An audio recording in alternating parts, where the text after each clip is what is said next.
नमस्कार दोस्तों। आज के इस दिलचस्प विश्लेषण में आपका स्वागत है। जरा सोचिए, हजारों साल पहले पत्थरों पर उकेरे गए कुछ टेढ़े मेढ़े से प्राचीन निशान आज हमारी और आपकी रोजमर्रा की भाषा बन चुके हैं। बिल्कुल एक जेनेटिक कोड की तरह, है ना कमाल की बात। आज हम भारतीय लिपियों के इसी बेहद शानदार और ऐतिहासिक सफर पर निकलने वाले हैं। तो चलिए सीधे इसमें गोता लगाते हैं। देखिए, हम रोज हिंदी, तमिल, संस्कृत, बंगाली या तेलुगु में बात करते हैं या अपने फोन पर टाइप करते हैं। पर क्या कभी आपके दिमाग में ये बात आई है कि इन सभी अलग-अलग भाषाओं की जड़ें असल में एक ही प्राचीन और रहस्यमयी कहानी से जुड़ी हैं? जी हां, एक ऐसी कहानी जो हजारों साल पहले शुरू हुई थी। अब आगे बढ़ने से पहले एक बहुत ही बेसिक लेकिन जरूरी कॉन्सेप्ट क्लियर कर लेते हैं। हम भाषा और लिपि के बीच के असली अंतर को समझते हैं। देखिए, भाषा वो है जो हम अपने मुंह से बोलते हैं, जो आप अभी सुन रहे हैं।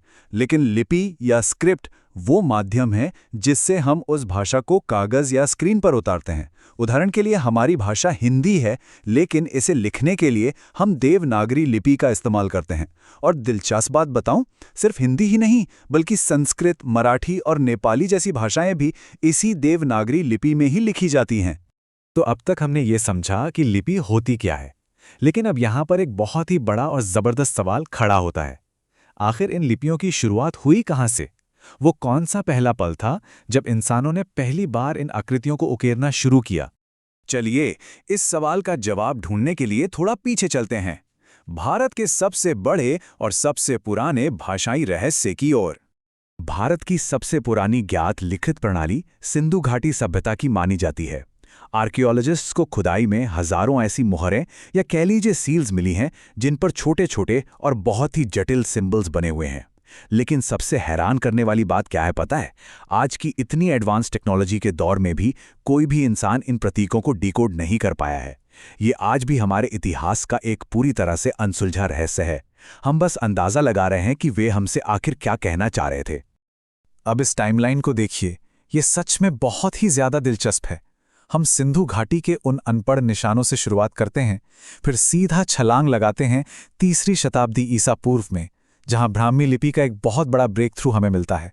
और फिर वहां से होते हुए आज के हमारे मॉडर्न कीबोर्ड्स और डिजिटल फॉन्ट्स तक पहुंचते हैं। ये सदियों लंबा एक बहुत ही रोमांचक सफर है। और इस पूरे सफर में जो सबसे बड़ा गेम चेंजर था ना, वो थी ब्राह्मी लिपि। 3री शताब्दी ईसा पूर्व में सम्राट अशोक ने अपने बड़े बड़े शिलालेख इसी ब्राह्मी लिपि में लिखवाए थे। ये इतिहास का एक बहुत ही बड़ा टर्निंग पॉइंट था। इन पत्थरों से हमें ये पक्का सबूत मिल गया कि ब्राह्मी का इस्तेमाल उस वक्त पूरे भारतीय उपमहाद्वीप में धड़ल्ले से हो रहा था। और सच कहूं तो हमारी आधुनिक लिपियों की जो असली और सबसे महान यात्रा है, वो यहीं से शुरू हुई। वैसे ऐसा नहीं है कि उस दौर में सिर्फ ब्राह्मी अकेली लिपि थी। उत्तर पश्चिम भारत में खास तौर पर गांधार के इलाके में खरोष्ठी नाम की एक और लिपि काफी पॉपुलर थी। लेकिन समय के साथ ब्राह्मी ने बाजी मार ली। वो कहीं ज्यादा प्रभावशाली साबित हुई और आगे चलकर यही वो मुख्य जड़ बनी जिससे भारत की ज्यादातर लिपियों ने अपना आकार लिया। तो चलिए अब देखते हैं कि ब्राह्मी नाम के इस एक बीज से कैसे हमारे देश की अलग अलग और खूबसूरत लिपियों का विकास हुआ। आइए देखते हैं कि उत्तर भारत में ये विकास एक के बाद एक कैसे आगे बढ़ता है। सबसे पहले थी हमारी ब्राह्मी, फिर समय के साथ उससे निकली गुप्त लिपि। गुप्त ने धीरे धीरे सिद्धम का रूप लिया, सिद्धम से बनी नागरी और अंत में हमें मिलती है हमारी आज की जानी पहचानी देवनागरी लिपि। ये बिल्कुल जेनरेशन दर जेनरेशन एवोल्यूशन की तरह है, जहां हर नई लिपि अपनी पुरानी लिपि का ही एक अपग्रेडेड वर्जन है। अब जरा इस तुलना को देखिए। ये बड़ी ही खूबसूरती से दिखाता है कि कैसे एक ही जड़ से दो बिल्कुल अलग शाखाएं फूटती हैं। एक तरफ हमारा उत्तर भारत का क्रम है, जहां ब्राह्मी से देवनागरी तक का सफर तय हुआ, और दूसरी तरफ दक्षिण भारत में उसी ब्राह्मी लिपि ने एक अलग ही रास्ता पकड़ लिया और वो तमिल ब्राह्मी के रूप में विकसित हुई। जड़ बिल्कुल सेम है, लेकिन उनकी अपनी जो लोकल और क्षेत्रीय पहचान है वो एकदम अलग और खास बन गई।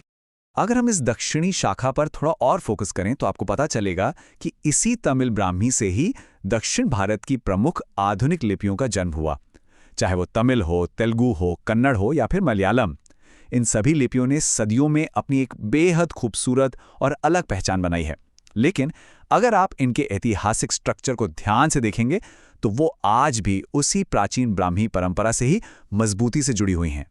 तो ये तो हो गई इतिहास और टाइमलाइन की बात, लेकिन अब जरा इस पूरे विषय के उस पहलू पे आते हैं जो सीधे तौर पर हमसे और हमारी भावनाओं से जुड़ा है। देखिए, यहाँ सबसे क्रूशियल पॉइंट ये है कि ये लिपियाँ सिर्फ लिखने का कोई टूल या बेजान सिंबल्स नहीं हैं। बिल्कुल नहीं। ये दरअसल हमारी सभ्यता के फिंगरप्रिंट्स हैं। जिस तरह इंसानों का फिंगरप्रिंट उनकी पहचान होता है, वैसे ही ये लिपियाँ हमारी संस्कृति की पहचान है। जब कोई लिपि बनती है ना, तो वो अपने साथ उस पूरी सभ्यता का इतिहास, उसका शानदार साहित्य, उसका धर्म और उसकी सामूहिक यादों को अपने कंधों पर ढोकर आगे ले जा रही होती है। अब इसी बात को आज के कॉन्टेक्स्ट में रखकर देखिए। हम रोज अपने स्मार्टफोन्स और लैपटॉप्स पर बेधड़क टाइपिंग करते हैं, डिजिटल फॉन्ट्स इस्तेमाल करते हैं, लेकिन हम अक्सर ये भूल जाते हैं कि हमारी स्क्रीन पर चमकने वाले इन अक्षरों की असली जड़ें आज भी उन हजारों साल पुराने पत्थरों पर ही उकेरी हुई हैं। तकनीक बेशक बदल गई है, पर हमारी बुनियाद आज भी वही है। इसीलिए जब भी हम अपनी रोजमर्रा की जिंदगी में कुछ लिखते हैं, फिर चाहे वो एक छोटा सा टेक्स्ट मैसेज ही क्यों ना हो, तो याद रखिएगा कि हम सिर्फ कुछ शब्द नहीं बना रहे हैं। हम असल में हजारों साल के उस ऐतिहासिक सफर को, उस विशाल विरासत को सक्रिय रूप से अगली पीढ़ी तक पहुंचाने का काम कर रहे हैं। और इसी के साथ हम इस कमाल के विश्लेषण के अंत में आ गए हैं। मैं आपको इस एक बहुत ही गहरे विचार के साथ छोड़ना चाहूंगा कि बड़ी बड़ी इमारतें गिर जाती हैं, साम्राज्य खत्म हो जाते हैं, पूरी की पूरी सभ्यताएं शायद मिट जाएं, लेकिन उनकी लिखावट, उनके लिखे हुए शब्द हमेशा समय की सीमाओं को लांघ जाते हैं। क्या यह बात सच में हैरान नहीं करती कि एक पत्थर पे उकेरी गई लिपि आज भी हमारे और आपके कीबोर्ड्स के जरिए जिंदा है? इस ऐतिहासिक सफर में आज